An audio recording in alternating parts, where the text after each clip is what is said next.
Hey, what's going on? It's Bill Burr, and it's time for the Thursday afternoon just before Friday, Monday morning podcast, and I am just checking in on you. Who's that checking in on you, you cunt? Sorry, I'm in New York, you know. All of a sudden, you're just going to start doing your little Sinatra vibe. Dude, I'm going out and I'm buying a new pair of fucking sneakers today. Dude, what are you going to get, dude? You're going to get the Jordan 5s, dude.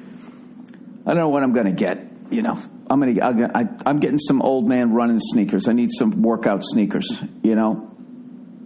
How about the ones that were on Better Call Saul for the old ladies? Did you guys watch the rest of that series? Did you see it yet? Can I ruin it for you? I got to tell you, in the last episode, in the last scene, when the guy says, just trying to get all you guys to scamper for your fucking pause buttons. No, I didn't watch it yet. People literally run out of the room. People run out of the fucking room when you start talking about a show they haven't seen the last episode yet of. They do that, you know what I mean? But if you just sit there and you fucking, somebody rips a fart, people just put a fucking shirt over their nose. Who did that? You're literally inhaling air from this guy's ass.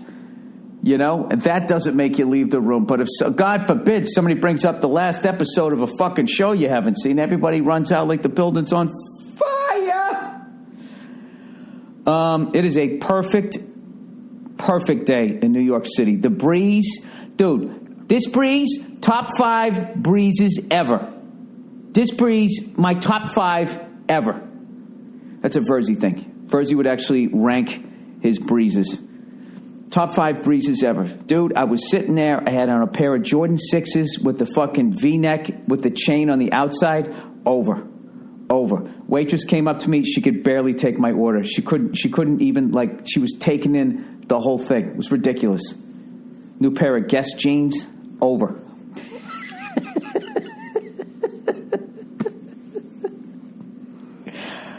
Oh, fuck. Anyways, yeah, so I'm up in fucking Port Chester. I don't know what Port Chester is. I know Westchester, there's East Chester, and evidently there's Port Chester, which I believe is just Connecticut. I'm there tonight, I'm there tomorrow, and then I'm there on Saturday. And then I'm done, and then I'm back. And I'll tell you right now, you have not experienced loneliness till you have a fucking kid. And then you leave. My favorite part of the fucking day is when my kid wakes up. You know what I mean? Because, like, they're super fucking rested. And they just, you know, life hasn't beaten them down yet. They don't have any credit card debt. They don't got some psycho blowing up their phone. They don't have this shit they got to do. Some fucking receipt they have to find. The look of contentment on her face. You know, when you go to give her a kiss, like, she lifts all of her limbs come up. Like a baby's ability to do leg lifts. I don't know how the fuck. If I tried to do what she did, just straight up, it just lifts them right up. I don't get it. Sit there sucking their toes. Evidently, I was that flexible at one point. I'll tell you that, a couple million miles in the back of the fucking plane, that'll take the infant right out of you. That'll take the sparkle right out of your eye. That's what I miss the most. So that I always FaceTime with my lovely lady. And that's the best. It's the best, but it sucks when I'm on the road. But I just out here being like, you know what? I'm earning money someday. So when she has to go to private fucking kindergarten for $90,000 a year or whatever the hell it costs, because evidently if she goes to a public school, she's going to get stabbed. You know? What happened? What happened to the public schools? Was it the computers? Is that what it was? Everybody had to have a tablet, a laptop, some sort of interface. Is that what happened? And went right through the fucking, and then all of a sudden we couldn't keep up with China. How the fuck is China beating us? The overhead of a fucking billion people alone. I mean, we should get everything at a 60% discount over here as far as educating our own people. Does it make any sense?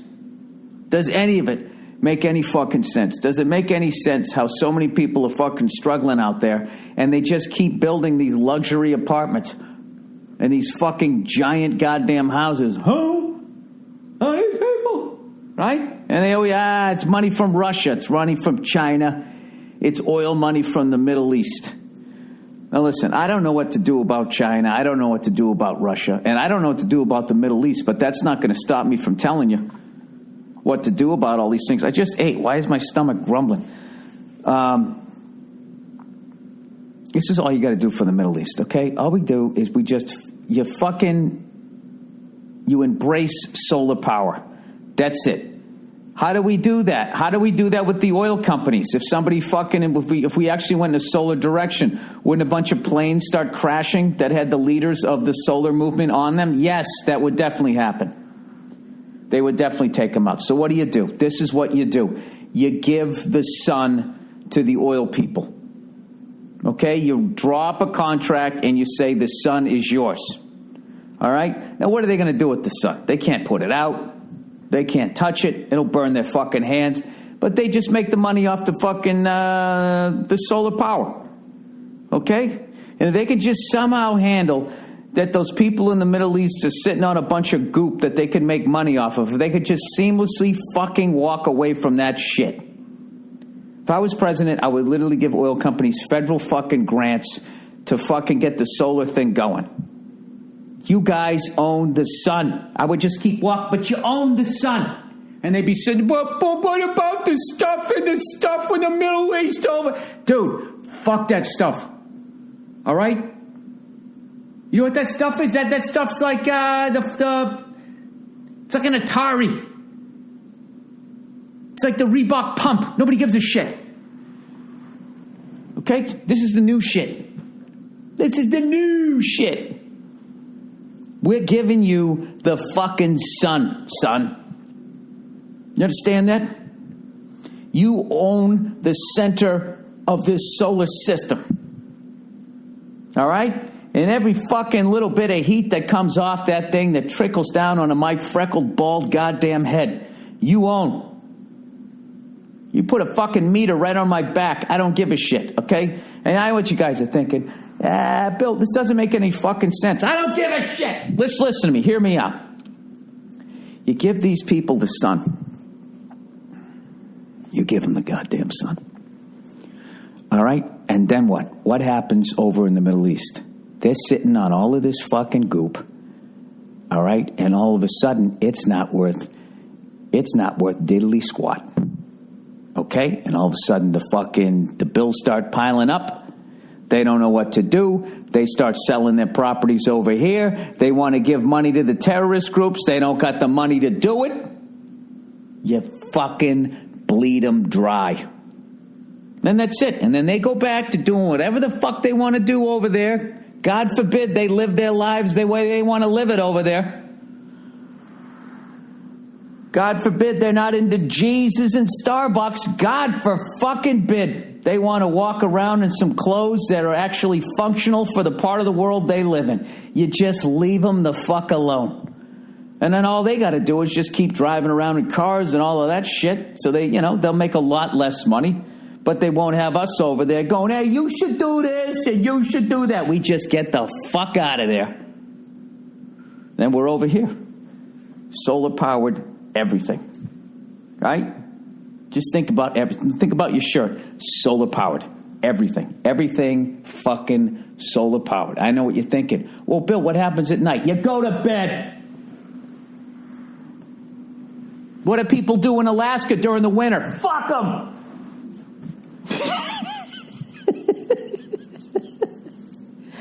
We gotta get out. We gotta get out of that place. If it's the last thing we ever do. It's bankrupting us. It's making very few people a ton of fucking money. It is bankrupting us. You cannot solve that shit, okay? So, now that we know you can't solve it, because I said you can't solve it without doing any research, now that I've established that as a fact on my own podcast, the only other reason to be over there is they're sitting on all that goop. But now we don't need the goop. The goop is on fire. We don't give a fuck. Keep it. Right? You give the sun to the oil companies. That's it. Just go total solar power. You know? Jimmy Carter, That Georgia peanut farmer, he said it 40 years ago. He said, we are addicted to oil. We just kept going and going and going. And now look at us. Now look at us. Spending all this fucking money over there. They're giving it to the cunts that are shooting shit at us, right? And then we're shooting back at them. They're making all this money. And then they come over here and they buy a 50,000 square foot house. Overlooking our shit. Hey. We overlook you. We're up on the hill, not the other way around. Huh? You give them the sun. Oh, God, you guys, I'm telling you, I would have that. I would fucking sell those oil guys. I would have a meeting under a mountain, wherever the fuck you meet with these fucking people that really run shit. You know, you're underneath the mountain, you got this fucking underwater waterfalls and shit, right? There's like these Planet of the Apes fucking things walking or whatever the fuck goes on underneath that thing, right? And you just tell them, is that shit? Oh, I can't do a waterfall. What am I fucking, the dude from Police Academy? I can't do that sound effects. Gentlemen, I came underneath this mountain tonight to give you the sun. Sorry, I don't have my proper recording equipment here. I can't do my Illuminati meeting. You give him the fucking sun. You give him the sun. Give him the fucking sun. Boop, boop, boop, boop, boop, boop. That's what I would do. Instead of going over there talking about evildoers and doers of evil and fucking this, that, and the other, you pack the whole fucking shit up. That's it. Pack it all up. You send over 10 cargo planes. You bring the men and women of the armed forces. You bring them home. Right? You say, you can keep your goop. You can keep your sand. But I want some of those cool clothes. I like the clothes they wear over there. The giant open-ended onesie. Whatever the fuck you call it. I think those things are cool, man. I want one of those. Can I buy one of those without offending Muslims? Could I talk my way out of a beheading if I put one of those on? Just be like, look, man, I'm a redhead. It was hot out. Look how pasty I am. What am I supposed to do? Then they get in my face. You blew it. That's it. That's all I wanted to say today. Give the oil companies the sun. You give it to them, and then the whole fucking thing is over. Whatever. I believe I can fly. So I got a gig here tonight, and I'm gonna go play some drums. There's a little rehearsal studio down the street. I'm gonna go play my fucking drums for a couple of hours. I was gonna go ride around on one of those fucking Citibank fucking banker cunt bicycles, but there's never any. They got like 14 for the whole city. And then also, what kind of an asshole rides a bicycle in a city? You know what I mean? What am I, in Europe? How many people die a year in Europe just riding around on bicycles in a fucking city?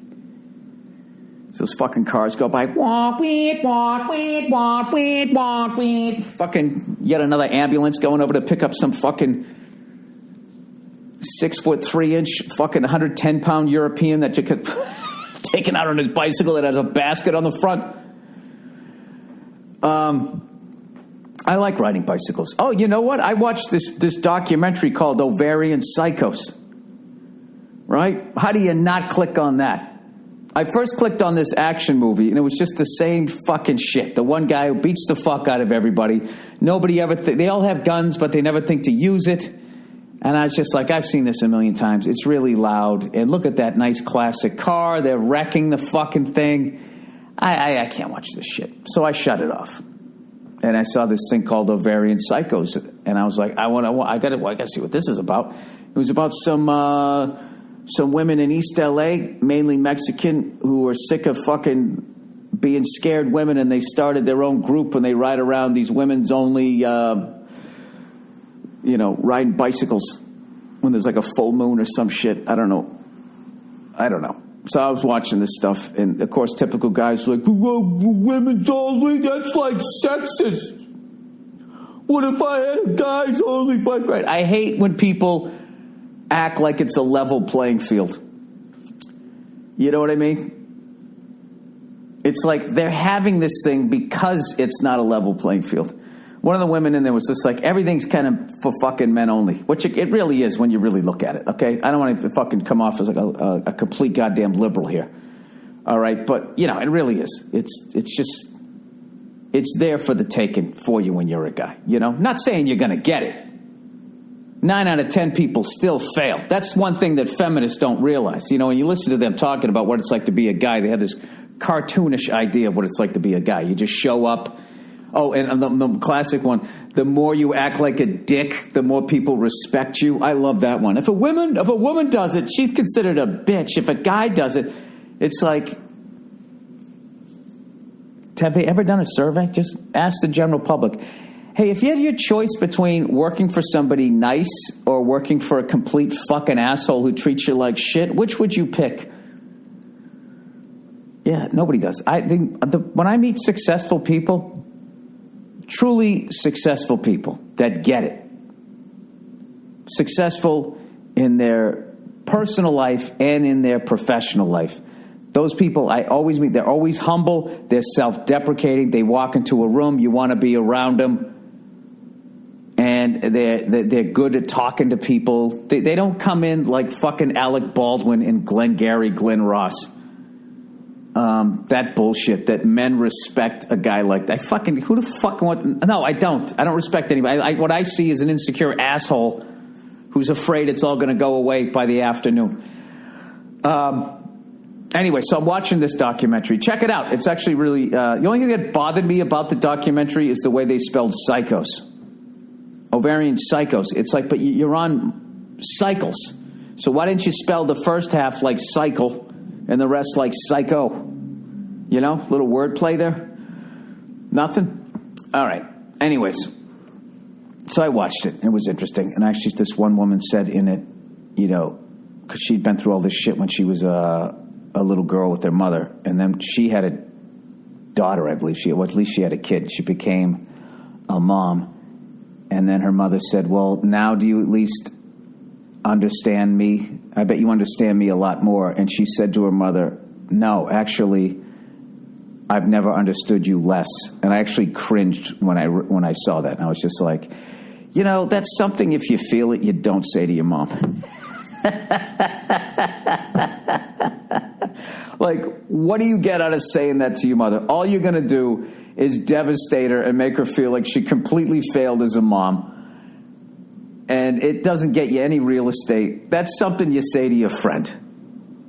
And now that I have a kid, it's just like, I don't even understand what the fuck my mother did to me even more. And you fucking clink your wine coolers, and then that's it. You don't say it to your mom.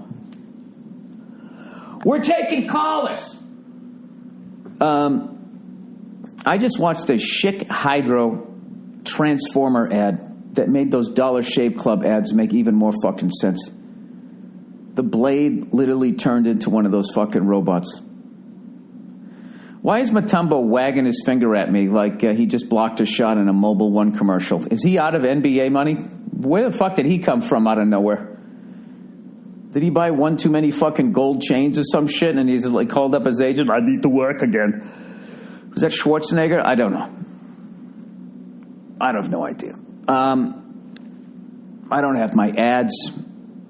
I'll have to read the ad at the end of this fucking thing whenever the fuck that thing comes in. I have no idea. Oh, by the way, I forgot to bring this up. Season 3 of F is for Family is going to happen. Thank you so much to everybody who watched.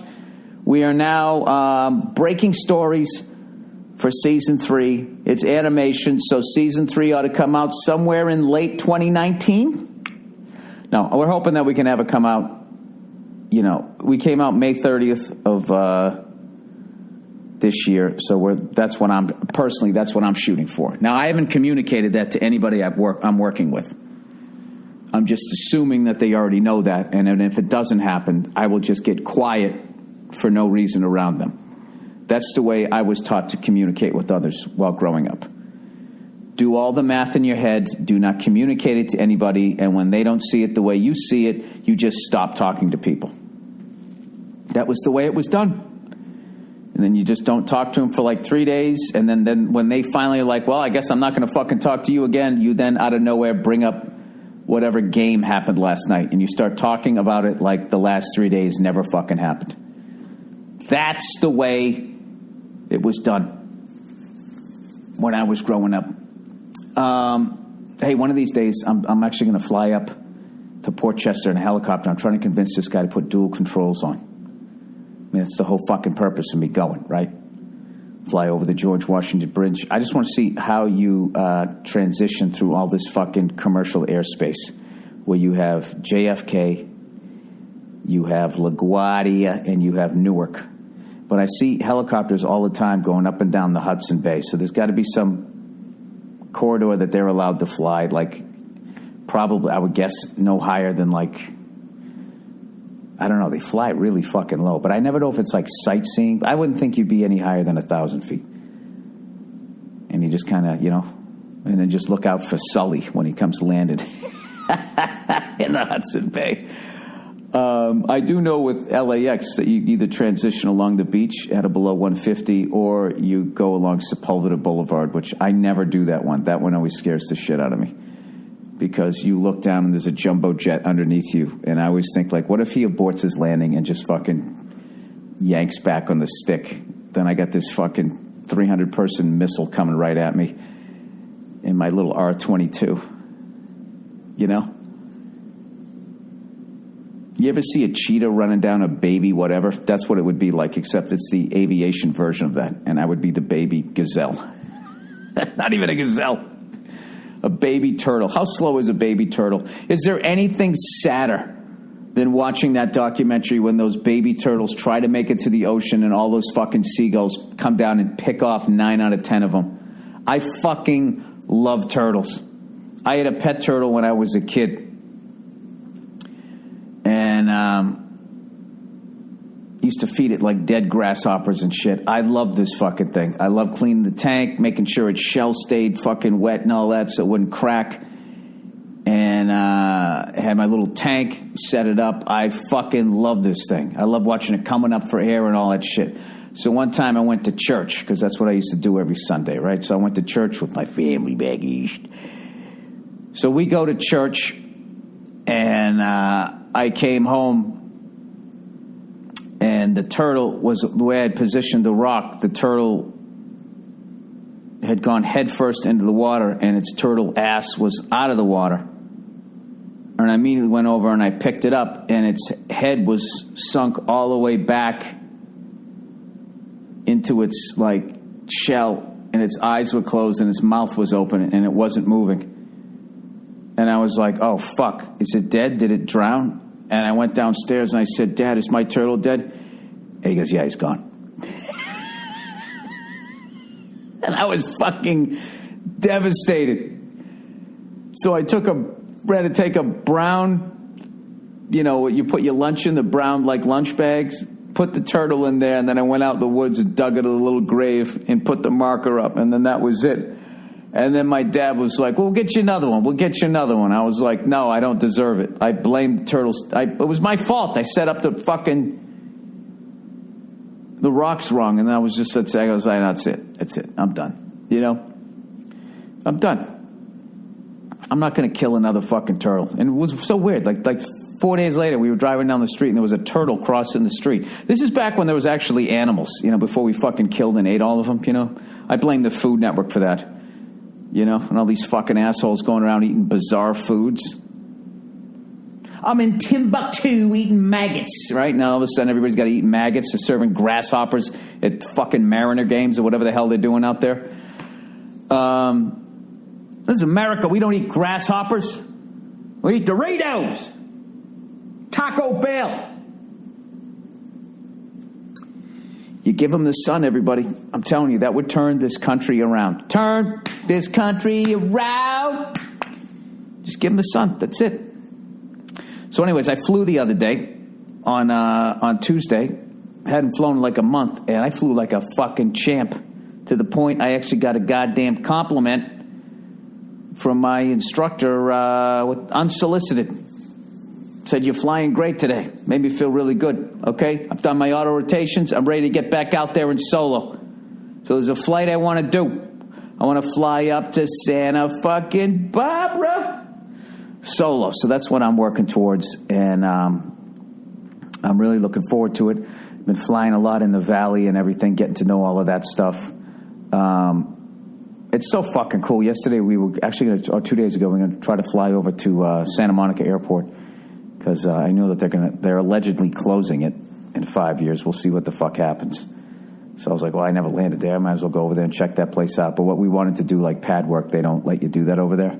Noise abatements and all that. They don't want some helicopter flying around and all that shit. So we just said, fuck it. We flew up along the coast. We went by the Pacific Palisades. And you're just sitting there looking. That's the whole give them the sun shit came from. I looked, I said, look at that fucking house they're building. This house was the size of this house. I looked at it and I said to the instructor, I go, that looks like they're building a fucking mall that I would never go into.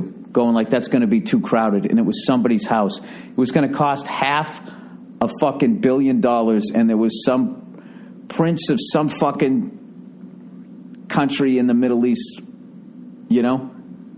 was going to move. That's like his fucking house on the other side of the world. That's his cottage. And that right there, I was just like, how much fucking money are we giving to these people? It's time to give the oil companies the sun. That's all you do. So they're still in control of everything. They could give us empty threats. Well, shut it off! Like they could do it. So anyways, we're flying over there, and I'm just looking at all these fucking houses, and I look down, I see this one. It was this fucking beautiful house. And I go, Jesus Christ, look at that one. It had like this glass where you couldn't see in it all, like ceiling to floors. It looked like a goddamn yacht, but it was a house. And those guys, they always give tours, so they know all the celebrities. He's like, oh, that's so-and-so's fucking house. And I was like, wow. That's what $20 million a movie gives you. And I'm not going to say the guy's name because he probably has enough fucking people looking at his house. Although, recently they said that he sold it. So I have no fucking idea. But anyways, I had a great time. I did have a great time. The only thing is whenever I land off airport, all the fucking shit that I know to do, the downwind checks, all of that, I forget to do all of it. That's the only part I fucked up. So we were doing like this pinnacle landing, and you set up the downwind, base, and then go final, and I fucking, I was coming in for landing. I was still doing like 65 knots. Like I was supposed to be down to like 30, slowing down and shit. The guy's going, all right, you're going a little fast. Might want to do some S-turns here. But anyways, I am, very excited to do that type of shit. And this is the time when I would usually read some advertising there, but I don't have any. What else can I talk about here? Let's look it up. I have to hum my password or else I can't. I got in here late and I watched the end of the fucking Yankees game. The baby Bombers over there fucking kicking the shit out of everybody. What I love about my building here in New York is we have rooftop access. And for me, I feel like that's part of the New York experience. You got to be up on a fucking roof. The only thing that sucks is you can't smoke up there. They just have like chairs. I don't even think you can smoke. I just said smoke. I don't think you can eat. You know what I mean? I think you just can go up there and like read books. It's like, what the fuck? You know what I mean? There's probably cameras up there. You can't even go up there and bang your broad. Huh? You like the skyline? Huh? You like the fucking skyline? You can't do that anymore. Back in the day, back in the 90s when I was there, I got pawn shop on in the background. Somebody's trying to sell a Murray Eliminator. Yeah, it looks like an Apollo 3-speed. I don't know if you guys noticed, but Bill on F is for Family has a bike like that. And that was a bike I always wanted, and my parents were like, no, we're going to get you the nerdy, more fucking, we're not going to get you one of those cool chopper-looking bikes. We're going to get you one of the fucking nerdy ones. Beach Rambler. Let's see what the fuck this guy's asking for this. The F3 Eliminator. Which was $69, and this had all the bells and whistles. Eliminator Mark II. Well, what are you going to do? How much are you going to get for this? So what are your concerns, Court? I'm going to give them a look over, see if they're all original. Okay, yeah, I'll check them out. This is where they always fuck them over. Actually, the seat, some of the metal fleck, as you can see, has a little scratch on it. So I'm going to give you 1/90th of what your asking price was.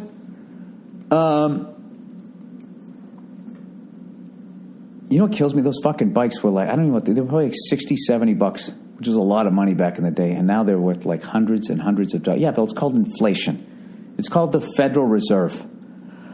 All right, I just went down the rabbit hole. All right, that is I was just checking in on you guys. I was just giving you a couple of laughs on your ride home or whatever the fuck it is that you're doing. I guess I'll do the advertising read whenever the fuck I get that, and I'll just splice it on the end of this, which is what you're going to listen to in 2 seconds, so I don't know why I just explained it. All right. By the way, balcony seats for Paul Verzi's stand-up special on August 13th at the Tarrytown Music Hall have now gone on sale.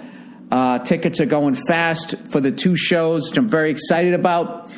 Me and Pete Davidson are going to go out before Paul's show to warm up the crowd that night, do a little fucking Smothers Brother thing. I think we're just going to try out new material. I'm going to run that by him. We just, he'll try a new joke, then I'll try a new joke, and then you guys get to judge it. Who's you like better? All right? And then whoever fucking wins gets a goddamn pie. I don't know what. We'll figure something out. It's going to be a great night. So thank you, everybody, for watching F is for Family. And thank you for helping out the All Things Comedy Network. We're producing our first stand-up special with the great Paul Verzi, who's soon to become a household name, soon to start selling out nationwide, developing a drug habit, leaving his family, taking his family back. He says, taking the fucking Hollywood ride. No, Paul's not going to do that. I can't wait to see Paul Verzi with money. I cannot fucking wait. First of all, his bedroom's going to look like a Foot Locker. He's going to have all his fucking Jordans up on the wall. He's going to have like 19 different... He's going to have a gold chain for every fucking day of the month. What kind of car would he likes a 4-door sedan. Some giant gangster fucking looking car. A fucking walk-in humidor. I can't wait to see it. I really can't wait to see it. It's going to be... there's certain people, they get money, they're fucking boring. I've been guilty of that. But there's other people you're like, oh, God, I can't wait to see this. This is going to be some fucking legendary shit. If I came into Paul's house and he somehow, in a split-entry house, figured out how to put the world is mine fountain at the foot of the landing of the fucking 2 stairs. One goes up, one goes down. It wouldn't surprise me in the least, and I can't wait to see it because I love the guy. All right, that's it. Here comes some advertising that I'm going to read some point in the future, but you're going to hear it now. Have a great weekend, you fucking cunts over there. And thank you to everybody who bought tickets out here in Port Chester. I'll see you tonight, tomorrow. Say. All right, here's the reads there, jackasses. All right, black tux, everybody. There's only so many opportunities in life to wear a tuxedo. Yeah, when you're under a mount giving people the sun, I'm going to give you the sun. So when your big day or special event rolls around this spring, look just as great as you feel, man. For me, I feel better when I wear a black tux at blacktux.com.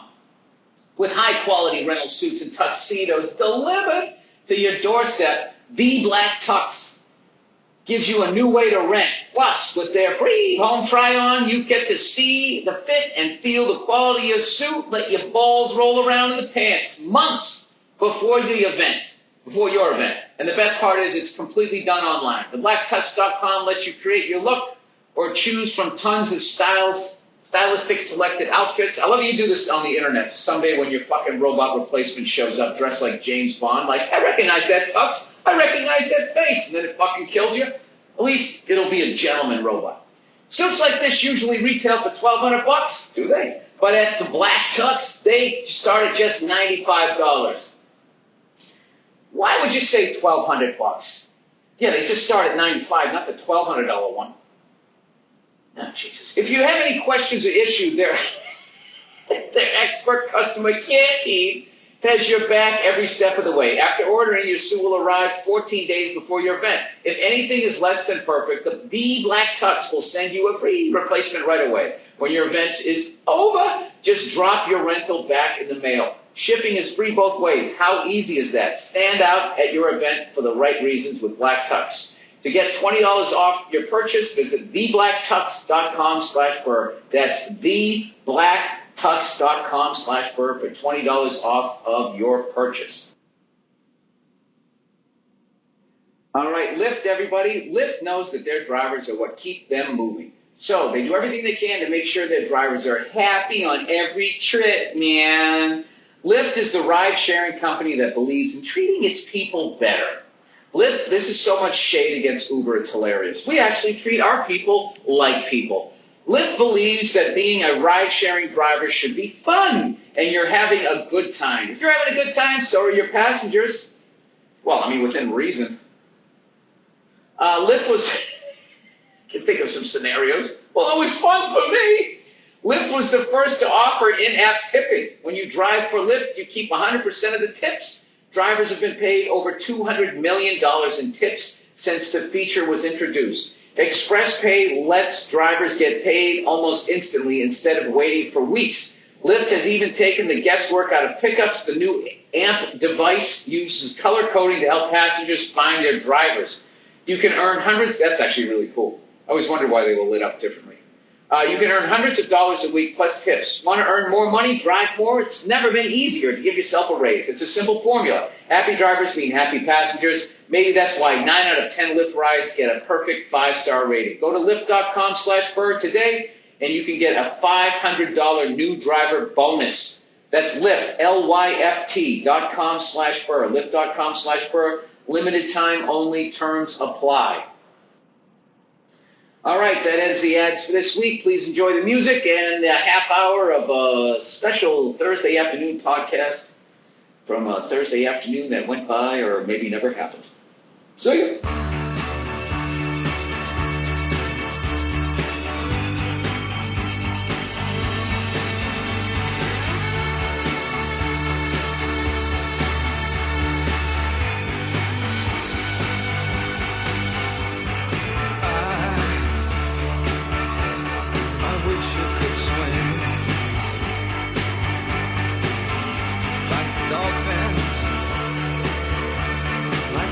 Can swing.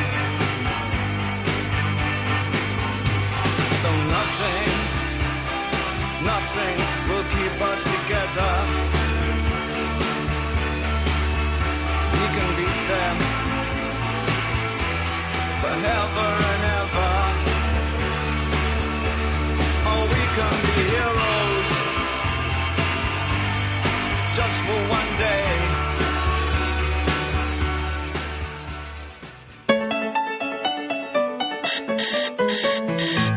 Shut the fuck up. This is the Monday Morning Podcast with Bill Burr.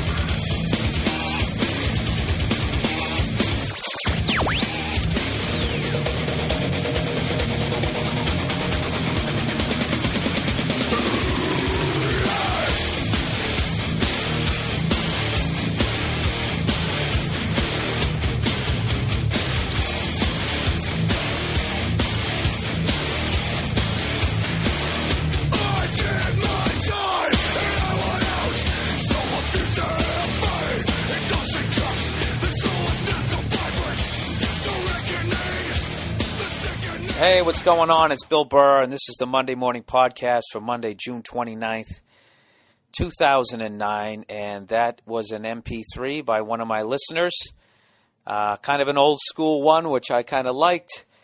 A little old school, a little new school, still had the 80s heavy metal radio station sound to it, and then it also had like the newer sort of, what do they call that? That Cookie Monster singing where people like, ruh, ruh, ruh, ruh, ruh, ruh, ruh. I really respect the musicianship of being able to play that fast, but I have to admit, maybe I'm too old, but I just can't listen to some guy go ruh, ruh, ruh, ruh, ruh, ruh, ruh, without laughing. Or it just seems ridiculous to me. But maybe that's me. I don't know. But thank you for the I know those things take a long time to put together, so I appreciate anybody who does one. And I actually got another one this week, so next week there'll be a different intro. And if you're new to my podcast, that's one of the things, every once in a while, one of my listeners will put together an MP3, and then it takes me 8 days to figure out how to fucking sync it up in GarageBand. I just wish I knew a way where I could play it and talk over it like you would on like a fucking, I guess a radio show. If anybody knows how to do that. You know what? There was a fucking question I was going to ask you guys. Some sort of computer question. God damn it. I gotta write these things down. I really got to write these things down. Anyways, I'm still in New York City, everybody. I am down to my the final week. I just have one more scene to shoot. I got 2 lines. That's all I got left, and then I'm out of the movie. And it's been great. It's been a great experience, and but I am going a little bit nuts because I've been away from my life for so long. Which, I don't know. I think a lot of you guys maybe don't get to experience that if you have more of a real life where you get to just go to work and then come home. You know, like when you go on vacation, how it's fun for the first fucking week, you know, and everything's cool. Maybe it takes you a couple days to relax, but then there comes to that point where you get in the vacation where you're kind of ready to go home, and you know, you just need to sleep in your own bed. Yeah, I just want to go home, you know, see my dog and fucking, you know, put her in a full Nelson. Maybe give her a couple of jabs to her little doggy nose. Yeah, it's another thing. If you're new to my podcast, I really love kicking the shit out of my dog. I'm kidding. You know what this really is? This is me, my inability to say that I miss people in my life. Okay, this is my fucking Irish Boston, you know, inability to hug right now to say that I actually, you know, maybe miss some people in my life. See, I have to have it ambiguous right now. So anyways, yeah, so I've been fucking staying here in New York, you know, going to the same goddamn diner every morning. And I know this is a really hacky premise, and I say that every week as I throw out hacky shit. But what is the deal with ordering orange juice? And they charge. I had a small. They charged me $4.50. You know, I got a couple of eggs, so I thought it was going to come in at about like fucking, you know, the $13 range. And next thing you know, it's like I owe like $25, and it's because I ordered a fucking orange juice. Is it because everybody loves it? You know, there's no shortage of oranges. I don't know. Jesus Christ, this podcast sucks. This podcast really sucks. Thank God I had an intro, because I literally just ran out of steam right there. You know? What is the deal with oranges, Bill? Huh? All right, let's talk about some fucking topical shit. Jeez, you would think that I would bring up some other shit, maybe some other... Let's just backtrack with all the crazy shit that's happened this week. All right, Bernie Madoff just got 150 fucking years in jail for being the piece of shit that he evidently is, because the guy got convicted for, you know, that whole Ponzi scheme. I think that's great. I totally back that. The fact that they gave him the maximum amount. I was already getting pissed when his lawyer was like, well, he's this age now, so he's probably only going to live another 13 years, so we would like if you just gave him 12 years. Well, why should he get out at all? He's going to live another 13 years? Well, let's give him 14 to make sure he fucking dies in prison. You know? I'll tell you, out of all the fucking things that you can do, short of like physically assaulting somebody, is, you know, if you steal old people's money, okay, and they work their asses off their whole life, you know, especially some of these rich old people who, you know, worked really hard taking advantage of sweatshop labor, and you come in there, and, no, I'm just fucking around, but seriously, you know what I mean? Like... And then they end up having to eat dog food. You took their whole life's work away, man. I can't imagine that. I mean, God bless those old people for not coming down there and just literally killing the guy. I would actually contemplate that. You know, what kind of jail do you think that they would send you to if you were like an 85-year-old guy who had worked his whole life? If you're 85, that means you probably fought in at least one war. So you're a veteran. So you already got it, you're like right there. Everybody's like, well, fuck that. That guy used to be a Marine, you know? Fought for our freedoms. He did the right thing his whole life, and then he got burned by this fucking feathered mullet jackass, and then he shot him in the head. He actually saved us some taxpayer money. I don't know. What kind of jail would they send you to? They couldn't send you to Leavenworth. It's not like you fucking fought dogs like Michael Vick, right? So anyways, that guy got 150 years. I think that's great, but I don't understand why those other bankers who loaned all of our hard-earned money out to fucking homeless people, who then defaulted on loans, and then not only did they not go to jail, they asked for more fucking money that they already print, and then they charged us the interest on it. Did anybody out there major in economics? Can anybody out there explain to me how we keep printing money with no gold behind it and ketchup isn't like $72 a bottle? Can anybody out there, explain that to me? And if you listen to this podcast, that's a major pet peeve of mine, is when somebody comes up to me and they tell me that whatever I'm talking about, they majored in it in college, as if that's some sort of fucking, what is the expression? Thorn in your crown? That's not it. Jewel in your side? I don't know what the fuck it is. You know what I mean? It's like, dude, I hate people who go to college and major in shit, and then they think that automatically that makes them a fucking expert on the subject. It's like, douchebag, you went there and you read the books that they gave you. Okay? The fucking school is aligned with a certain, viewpoint. And then you read 50 fucking books with the same goddamn viewpoint. All right? Their fucking viewpoint, which is encouraging you to go out and pay for a fucking education that's not even worth what they're charging you, for you to come out of school and be 80, 100 grand in debt. Somewhere along the line, the banks give you a fucking credit card with like a $3,000 limit, even though you're only making $300 a week at Hot Topic or whatever the fuck you're doing. So they get you buried in that debt. And then you're supposed to knock up some broad by 26, 28, have a kid, and then go buy a fucking house. You're done. You're on the wheel till you're 90. You're fucking done. All right? So I don't know what I'm talking about, but I'm just, you know what I'm sick of? I just don't like when I make a point and somebody challenges it. That's what it is. Especially with the college education. But anyways, I don't understand why those guys aren't in fucking jail. So anyways, let's back up more. Michael Jackson. I had no idea how big that guy was. I forgot. I don't know if any of the rest of you were like this, but I forgot how famous that guy was. Or I should say more like how talented he was. Because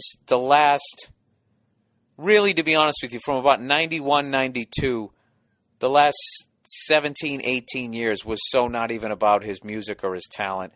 It was all about his plastic surgery, those trials he went through, the plastic surgery, just all the weird stuff. And then another thing about him was I really felt that he was kind of like a comedian who stopped writing, a brilliant comedian, He just kept wearing those penny loafers and he kept doing that, kicking his leg up, He does that little knee thing and then the little mime step to the side and he throws his fucking hand up into the air, sort of the John Travolta, like I'm going to disco dance, but wait a second, I'm stopping, But anyway, so the guy dies, and then they started showing all his videos on MTV, if you can fucking believe it. They actually showed videos on MTV, and I came in from shooting the movie at like 5 in the morning, and I sat there and I watched his videos for like a fucking hour, and I remembered once again what a giant that guy was. I don't know if you guys are old like me, but for some of you youngsters out there, when that Thriller video came out, I can't even. It was ridiculous. I just wish that you could just watch all the videos that like had taken place before that video. Have you ever seen that Journey one? That awful Journey video where, I'm not really into the music of Journey, but those were all top-notch fucking musicians. All right. What's his face there? Their lead singer there, unbelievable voice. Even though I just didn't like, and their drummer Steve Smith is like he's like one of the greatest drummers in the world right now, considered that. But for some reason, when they made the video, you have all these top-notch fucking musicians. For some reason, they decided that they should, rather than have one of the greatest drummers in the world drum, that he should air drum. And that all the guitarists should air guitar. And then the worst thing ever, they had the keyboardist air keyboard. And then they were all fucking just hunched in together, like sort of just stomping their foot. It was fucking embarrassing then. So anyway, so Thriller came out, and basically what MTV would do was they actually had a debut of the video. That's how fucking huge it was. I remember they used to do debuts, but it was just everybody fucking watched it. And it wasn't just like they debuted it and then it was in the rotation.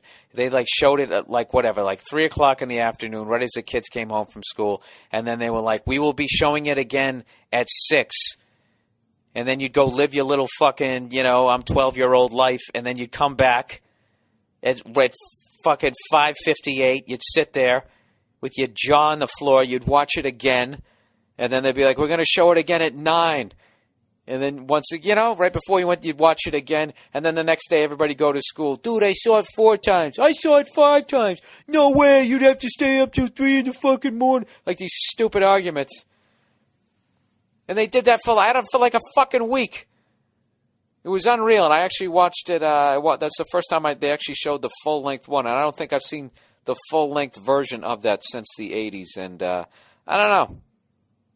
It was fucking amazing. And then it's also sad because you're looking at the guy. That's what I always do when I look at the old videos. I'm like, he was a good-looking guy.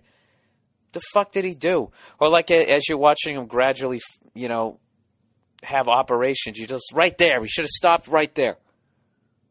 Right there. Stop, freeze. 1, 2, 3, red light. But he just kept fucking going. And I don't know. One other thing that pissed me off was I was reading in the Post, there was a guy writing for the Post saying how he actually was at the second child molestation trial and was saying how ridiculous it was and how he couldn't even believe it went to trial, that the charges were such bullshit. And I just remember thinking, going, where the fuck was that story in the Post during that time? Because I was reading the Post, because I like the sports page, and all they did was just talk about what they had him convicted in the paper. So in my mind, he was fucking convicted. I hate when papers do that. Like they go all the way to the left, and then when they realize, that they can't go to the left anymore, then they present the fucking right, I don't know what the fuck I'm saying there. But all I know is I actually started believing that he was just a really gullible jackass and was kind of wide open to that stuff. But, then this is how I'm going to leave it, because the guy was acquitted twice. I'm gonna believe that he was innocent, but this is the deal. I would believe that the guy was innocent, but if I had a kid, I wouldn't leave him alone with them for like 3 seconds. How about that? You know what I mean? That's No, Mike, I hear you. I totally believe you. Yeah, those charges were fucked up. We're going to go now. And, we're going to slowly back towards the car. And as I listen for the choo-choo train as it goes around your house to make sure that I don't get run over by it. No, I don't want a glass of wine. Thank you. Thank you very much. Farrah Fawcett died. This is a really sad week. Farrah Fawcett, I believe that was my first... No, it wasn't. You know what? Kate Jackson was my first fantasy famous girlfriend, and that's when she was on The Rookies. You guys remember The Rookies? Remember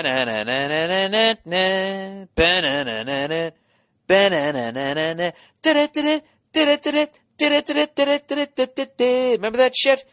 When they had those great 70s fucking TV shows? They don't write theme songs like that anymore, right? Remember SWAT? Back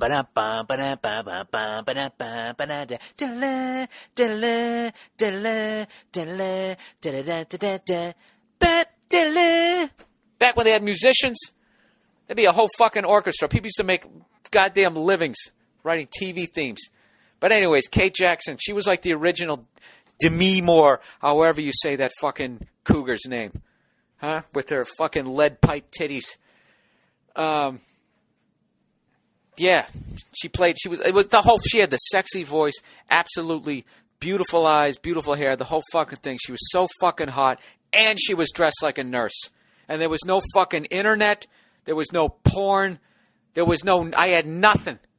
I was a man without a fucking country back then. So I would just sit there fucking mesmerized. It was the perfect show. And she was married to the cop. The cop's character's name, I still remember, was Mike Danko. Right?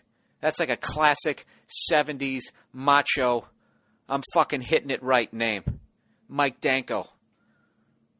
I'm Mike Danko, motherfucker. That's how he should have said it. They should have beeped out motherfucker every week when somebody said his name. You know? And I used to watch that show going, that's what I'm going to do in life. I'm going to be a cop. I'm changing my name to Mike Danko, and I'm marrying some hot-ass fucking nurse, and I'm banging her in that fucking nurse outfit. I didn't even think shit like that. I was, like, so innocent. I didn't even have thoughts like that. I was literally, like, in love. Remember that? When you actually had that innocence before... You ever met some girl who just fucked up your whole view of women, and you actually viewed them as if they were like these angels because they were so gorgeous, you know, before you realized that 3 out of 4 weeks a month they're going to be absolute fucking maniacs? But I digress. So, so Farrah Fawcett dies. Talk about, you know, out of all the fucking days to die, you die on a day when a guy...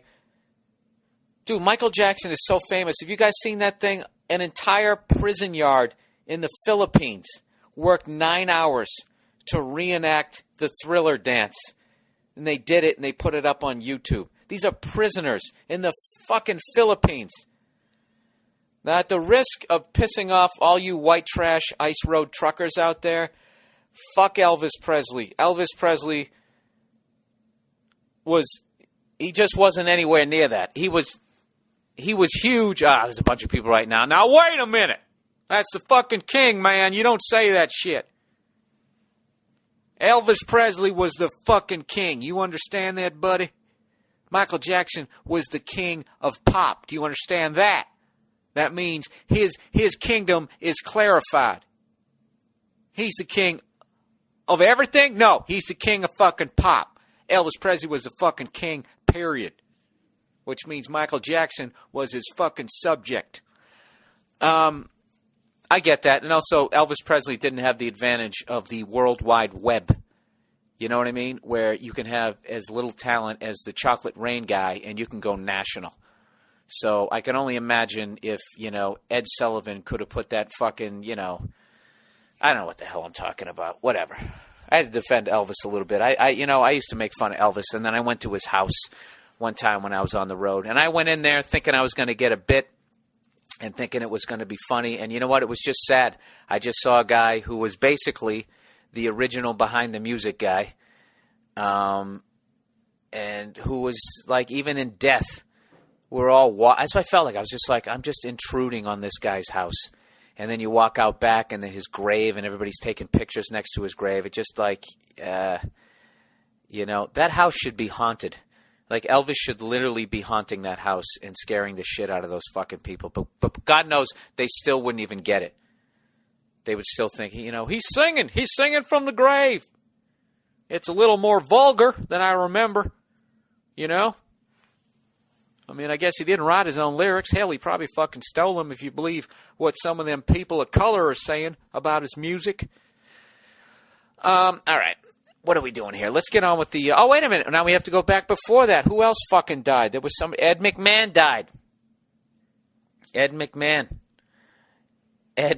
died. And I hated after fucking, you know, Michael... You know, Ed McMahon dies, then Farrah Fawcett dies, and Michael Jackson dies. And then there's always that douchebag who has to be like, yeah, see, bad things come in threes. You know? Bad things come in threes. Really? What about David Carradine? You know, what about him? He died. That makes 4, stupid. Some old lady died of heat stroke. I saw that on the news. That's 5. Well, it wasn't all in the same week. Well, you know what? I got 2 words for you. Billy Mays. Billy Mays! And I fucking died too! So there you go.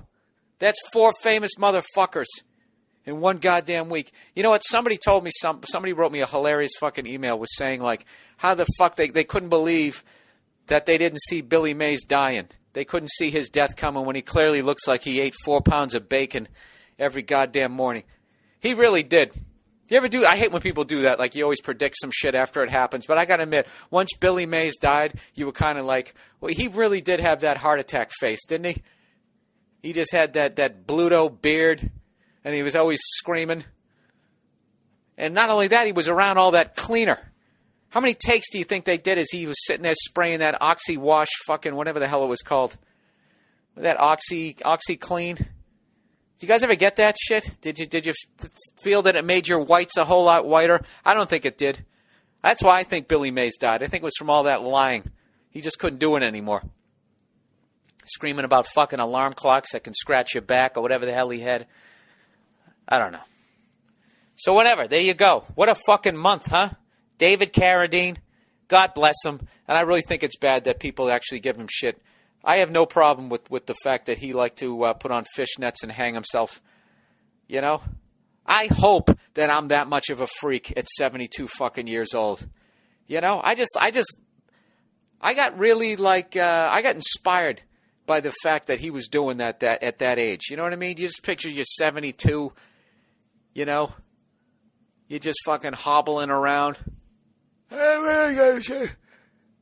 I'll tell you, that paper boy, he keeps leaving the paper too far away from the door. That's what I picture 72 as. You know? You're all excited. You got that, you can't go up the stairs anymore. You got to sit in that electronic fucking thing that brings you all the way up the stairs. You know? Remember that shit I was talking about a long time ago where you have the elevated toilet seat? Because anybody can use gravity and get their fucking old ass down on a toilet seat, but it still takes the quad strength to get the fuck back up off of it. But you can't afford somebody to help you up off the toilet seat, so you have to have an elevated toilet seat. So you basically, for the rest of your fucking life, you take a fucking shit standing there like a third baseman, you know, at the ready position. That's how you take a shit, you know? Hands on your knees. Standing there like fucking Brooks Robinson, waiting to squeeze one out. A little Metamucil wouldn't hurt either. And then you got David Carradine. See? I'm telling you guys, that's why stretching is so fucking unbelievable. If you want to, that's the biggest thing you can do other than eating well, I think, to try and still feel young. Because if you don't stretch your hamstrings and everything out, if you don't stretch it out, I guess atrophies. I don't even know what the fuck that means. All I know is I noticed, you know, I haven't been that good about it, and I've been running with my dog, and I was like, holy shit, I am rapidly approaching the age where I can't run anymore. You know? I mean, that happens anyways. At some point, you're not going to be able to run. But if you stop stretching, that is the quickest, I think that is the quickest way. And I'm saying that having absolutely no degree in nutrition, physical therapy, or anything whatsoever. So you can take that to the fucking bank. All right. Let's get into the podcast stuff here that you guys send in. Here's one for you. Last week I was talking about grenades. I don't know why. I can't remember why. But I had somehow I presented the question, what would happen if I, you know, oh, I remember, because we were talking about that guy sent in that email about that psycho who lived across the street who was in the Army and he used to sneak shit home and try and sell it. And the guy was in a bar trying to sell a fucking grenade. And be honest, you'd buy it, wouldn't you? You're 3 Budweisers in. You're going through a breakup. Or maybe you're just young and you have hope. And you just got that one fucking, that industrial area that they're just developing in your town. And you're like, all right, this is the deal. We'll pull the pin, we'll throw it, and then we'll fucking run. Of course you're going to do that. So anyway, so I presented, like, I was wondering, like, what the level of explosion, the concussive force, whatever the fuck it is, of a grenade. Like, if I had threw a grenade on the other side of my bed, and I dove on the other side of my bed, blocked up my ears, and it exploded. Okay? And I'm talking about one of those beds where, you know, you can't steal it because they got, like, the wood frame underneath it. Would I be able to survive? So, somebody from the Marines told me, he said, Bill, a hand grenade in your hotel room would definitely fuck your day up. With a 15-meter kill radius inside of an enclosed space, your head and asshole would be indistinguishable from one another. I hope that answers your question. Yeah, I would say you were pretty specific there. So anyways, for you who suck at math, a meter is a little more than a yard. And I only remember that from that commercial back in the 70s when they were trying to teach us the metric system, which bombed miserably. So 15 times 3 would be 45 feet. And that is a radius of 45 feet. Jesus Christ. So then I wrote the guy back because I really found that interesting. And I guess because it's enclosed, that the ceiling kind of keeps the blast in and the walls and all that. I guess if you're outside, you have a better chance. I don't know. I'd have to talk more about this. But this immediately has opened up a new podcast thing. For anyone who's in the military, I want to learn about these fucking weapons and what they can do to you. And I'm going to tell you right now, anybody with a fucking gun, there's nothing they like better than telling you what the fucking gun would do to you. Have you ever noticed that? Anytime somebody gets a gun, what do they say? I just got it to go hunting. Right? And then you'd be like, well, what's that gun like? And the guy, dude, from here, if I shot you right from here and I shot your whole fucking shoulder would come off, your spinal cord would be dangling. They always do that shit. So, what's the point of having a weapon if you don't know what it would do to a human being? That's what I say. Huh? Anybody else? Anybody else a Braveheart fan? All right. I actually sat there the other day watching the whole history of the machine gun. It was really fascinating. Like, this guy actually developed the machine gun because he thought it was going to save lives. When he was in the Civil War, he was Gatlin was the guy, like the Gatlin gun. He was sitting there talking about how he just saw the unbelievable level of carnage in the Civil War. And you got to remember, that's Americans shooting Americans. So even if you're winning, it's just a brutal thing. And he was saying that if he got a machine gun, if it could do the work of 15 fucking people or 20 people, then that would be 19 less people who would be out on the battlefield who could possibly lose their lives. Of course, he didn't do the math of, well, if they get one too, then you need to have another guy with a machine gun, and then it just keeps fucking escalating. But I did find it interesting. Or maybe that was just the bullshit that he said because he felt bad that he was making money off of creating a weapon that could just literally mow down people. Anyway, so here's the second part of the grenade thing.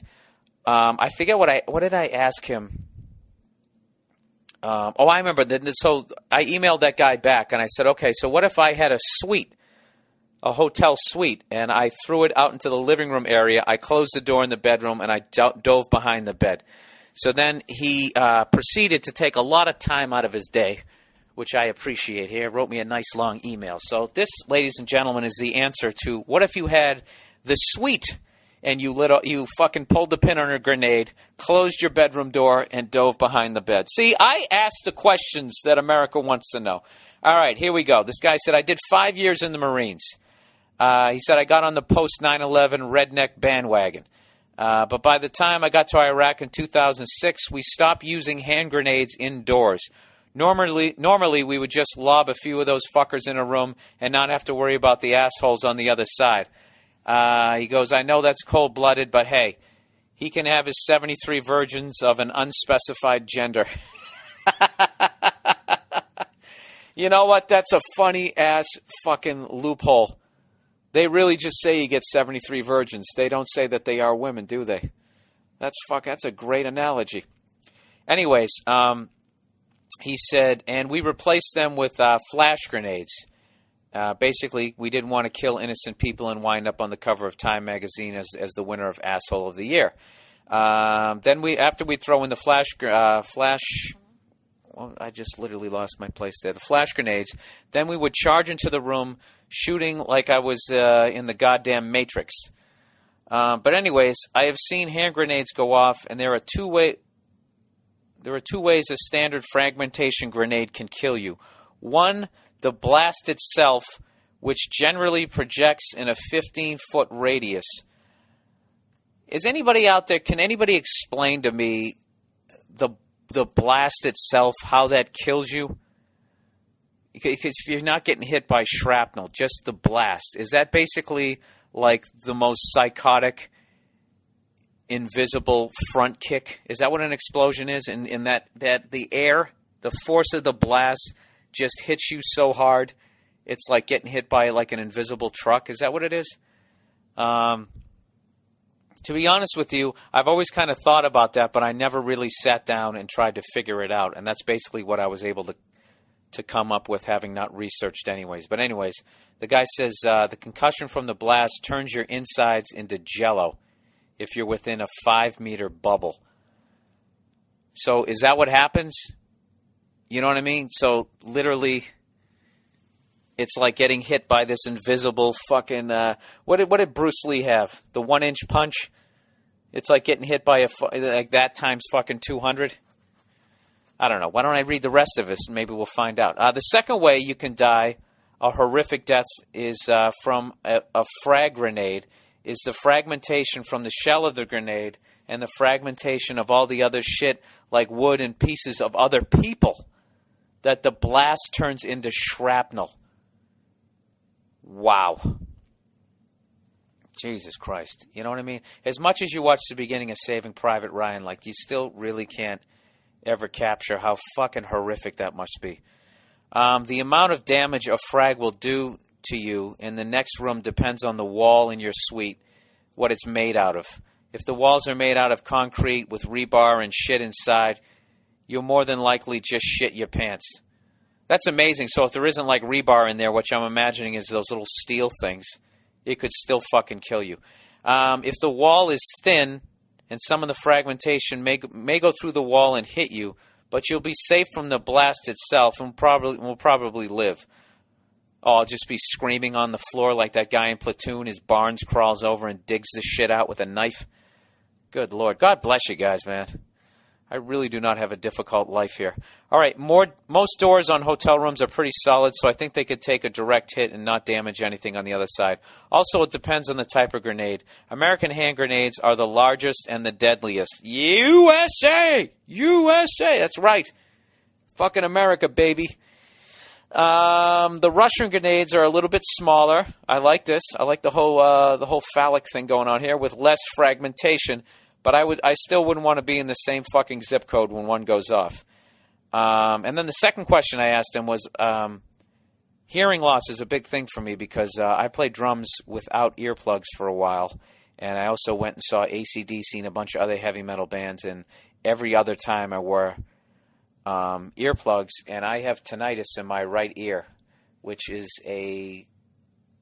sometimes it can be a buzzing sound or it can be just a ringing sound, and it never goes away.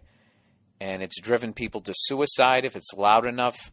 Mine, fortunately, isn't. It's just like right now, I can barely hear it. Like if I actually just stop talking, like late at night, I can hear it when there's nothing going on. If there's no background noise, I just sort of hear like this really low, just sort of in my ear. Now, I know a lot of you just was like, holy shit, that must be crazy, but yeah, actually, that's my phone, by the way, if you're wondering what that other sound is. That's not the sound in my ear. That's it letting me know that I have some fucking new texts. But anyways, yeah, I was always wondering, like, how these guys are in war and they're shooting these fucking machine guns and all this type of stuff. Like, how do you not lose your hearing? And he said, to answer your second question, he said, I have a condition called tinnitus, which I basically explained, but I'll have him explain it too. He said, which is a permanent ringing in my ears, and my left ear is pretty fucked up as well. Some dude opened up with a machine gun right next to my head, and I didn't have an earplug in my left ear. So I guess you guys wear earplugs over there? But I would think sometimes if you get ambushed, you don't have them in, and then you just got to fucking open up. Anyways, I don't really notice the ringing unless it's really fucking quiet, and since I live in the middle of a dense urban area, it's never really fucking quiet, so it's not an issue. In combat, we wear earplugs that work pretty well. Shooting inside small rooms is still pretty fucking loud, though. The loudest thing over there are aircraft and anything that explodes. I'm talking about the loudest fucking thing you would ever hear in your life. Also, we normally communicate non-verbally through hand signals and just knowing where you should be in a certain situation. Oh, he's addressing the fact that, you always watch those cop movies and they sort of whisper after they shot a couple of rounds.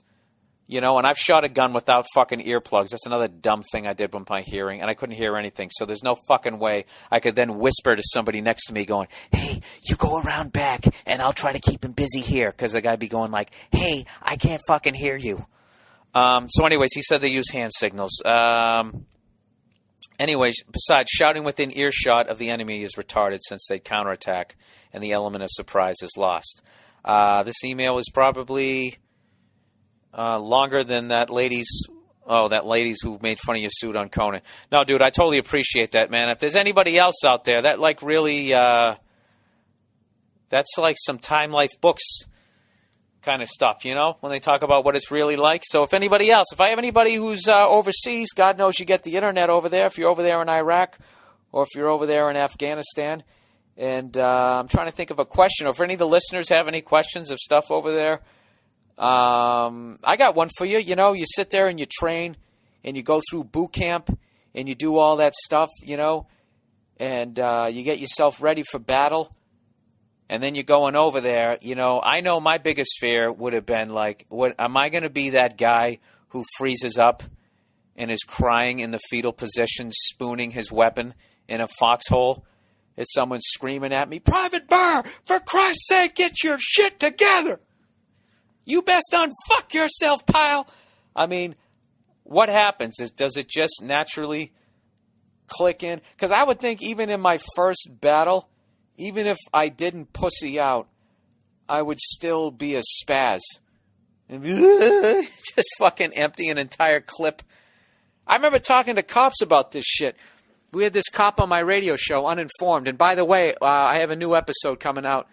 We taped one yesterday that'll be out on July 3rd. You can listen to that on XM202. And anyways, this cop was saying how a lot he worked with guys the first time they pulled their weapon. This is an old school guy, so they still had like the 6-shooter, and was saying they pulled their gun out of their holster, and by the time they brought it up level with the suspect, they were literally out of bullets because they would be pulling it out, bam, bam, bam, bam, bam, bam, bam, like shooting literally into the ground in front of them. They've had guys shoot themselves in the foot.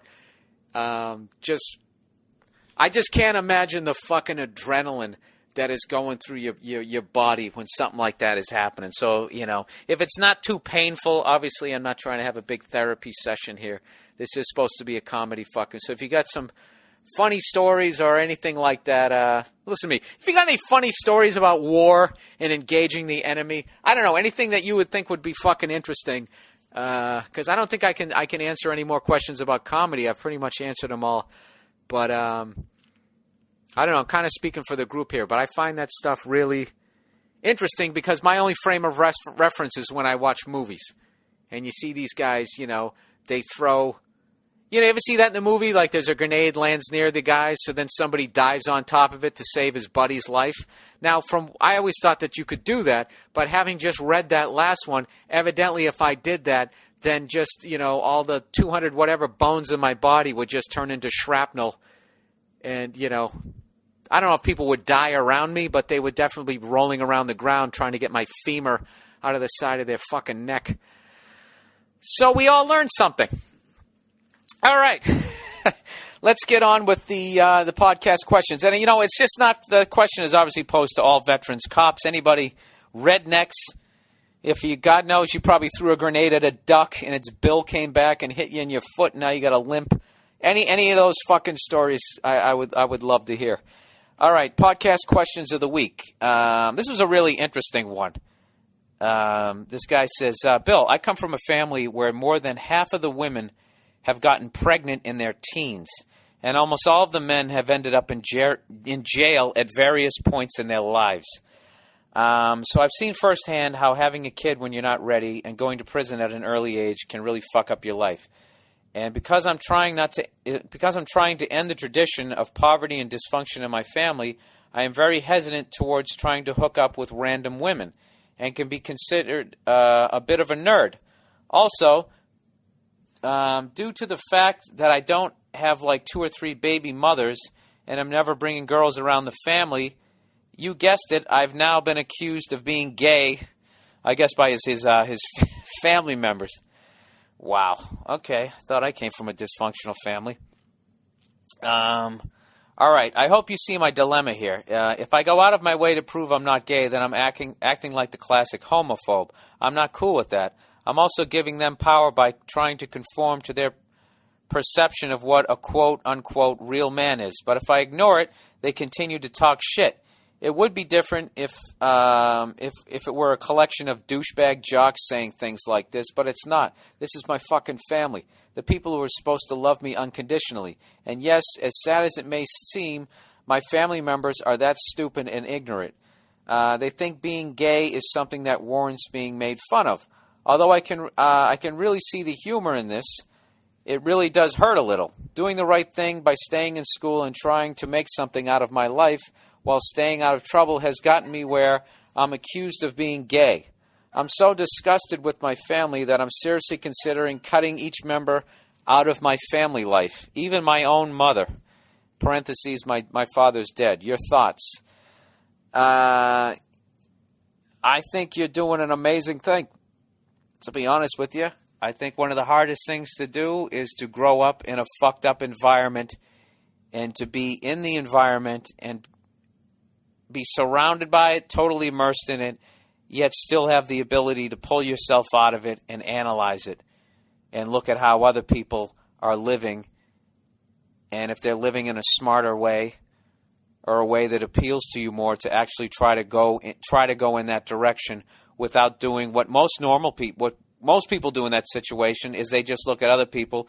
If they're living a smarter life, they just dismiss them as fags, you know? Well, I want to go to college. Like, these are a bunch of fags, you know? Yeah, that's a lesson I learned late in life, that you really have to watch out who you surround yourself with, because you basically end up, for the most part, you end up doing what they do. You just get sucked into their vortex. So I don't even know if that's the right word, whatever the fuck it is. You get sucked into their little their world. And so if you're hanging out with people who are doing dumb shit, fucking up their lives, the chances of you fucking up your life is going to be huge. And, dude, you don't want 2 or 3 babies with 2 or 3 different women. You know that. Everybody knows that. And even those fucking retards who are doing it, they know that. And you know what it really is? I really think this is a classic example of misery loves company. And when they're laying in bed at night, they know that they fucked their lives up. And you know what? When people fuck their lives up, you know what you do. You lay in bed and you think about the first day, that day when you fucked your life up and you wish you could just go back to it and make a left instead of making a right. That's what the fuck they're doing.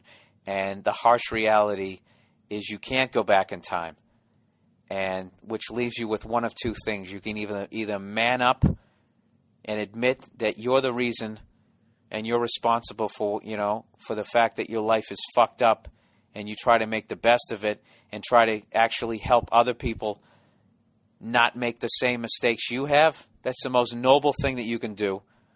Or you can take the easy way out, like most people, and is try to fucking do that misery loves company and drag everybody down with you.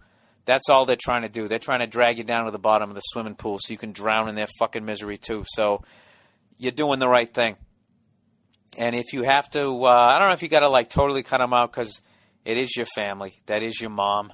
And at some point, they're not going to be around forever. So it's never good to not go for long periods without communicating with your family. But you just kind of got to give yourself a halftime speech or a pregame speech before you talk to them to make sure that, you basically stay on point. And, yeah, dude, those are my thoughts. You're totally doing the right thing, and I think you're a really strong person that you were able to see how fucked up your family was. That's a hard thing to do, and try and correct it, So it'll be great. So then you'll end up with the right woman. You end up having great kids, and then you'll break you'll break that circle. But the problem that you'll then run into is then when you have kids, is then they're going to want their fucked up kids to hang out with your enlightened kids, and that'll be the hard thing, because they are your cousins and whatever. I don't know. It's a fucking mess. But, dude, you're on the right track. So what do I think? You should keep doing what you're doing and try to find some middle ground where you keep them at an arm's length, but you don't totally sever ties. And when they give you shit, about being gay, just give them shit right back. Oh, really? Really? I'm gay? What? Because I don't have some fucking psycho coming in here trying to burn down my fucking clothes because I knocked up another fucking broad? No, don't do that. Don't go for. That's what I would do. I'd go for the jugular. Like, dude, your life sucks. Okay? What's it like earning $400 a week and giving it and dividing up 380 of it and fucking giving it to 3 different women, and then going down to the fucking hot dog truck and buying your dinner? You dumb fuck. put a shirt on and get your shit together. I don't know. I would just say mean shit. Don't listen to me. The first part of my advice was good. But, yeah, try to find, I don't know. You know what? Talk to somebody else for the second half, all right? I'm not Deepak Chopra, but I think the first half of the advice I gave you was good. All right, so that's it. You're doing the right thing. There you go, something positive. All right, next question. Hey, Bill, since you're a pretty big sports fan, I was wondering what was your opinion of soccer? I'm not much of a fan. I basically only watch some of the World Cup.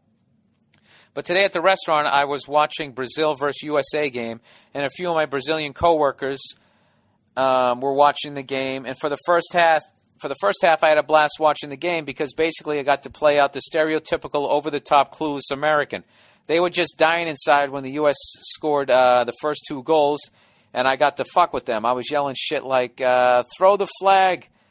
I'll tell you what Brazil needs to do. They should call a timeout and regroup.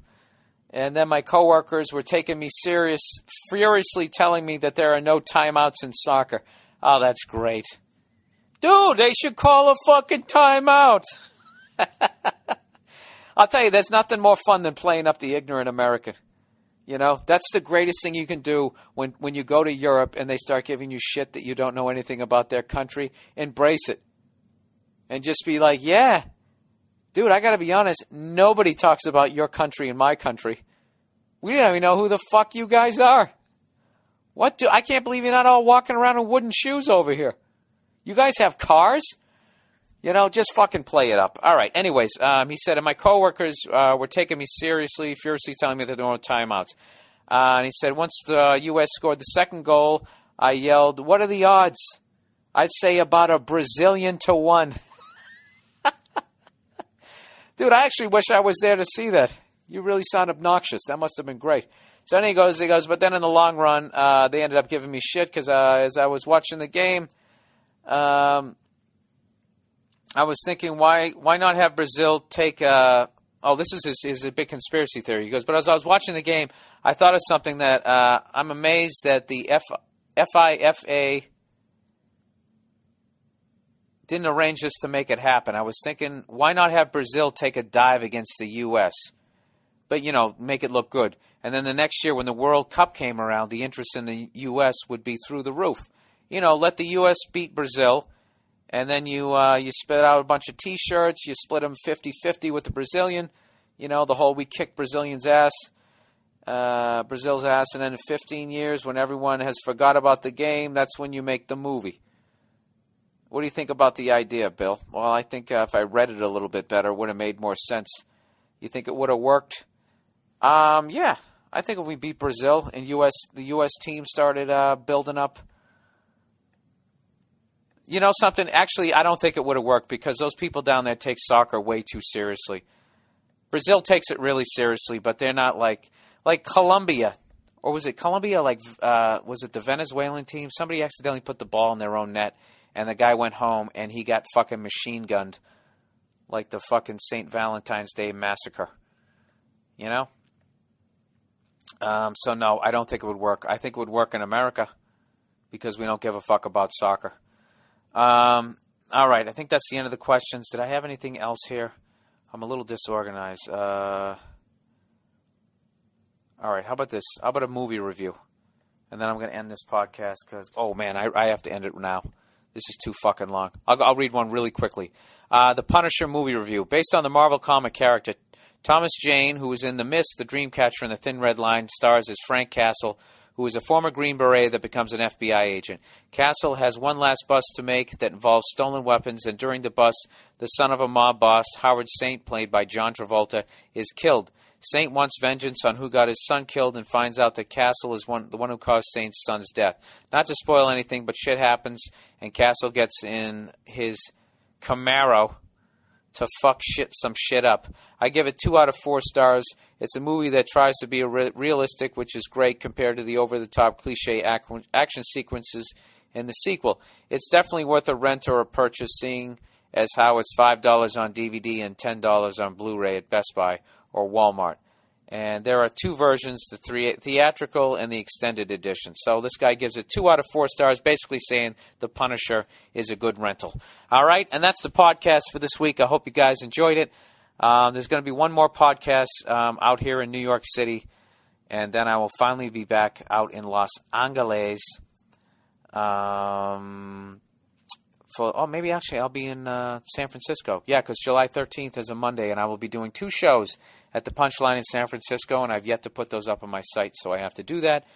And the next big date I have is I'm going to be doing the Comedy Works in Denver, Colorado. I believe the dates are the 23rd, the 24th, and the 25th.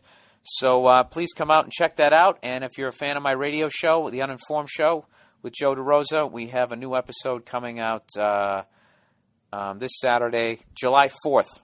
I think I said the 3rd earlier, but July 4th.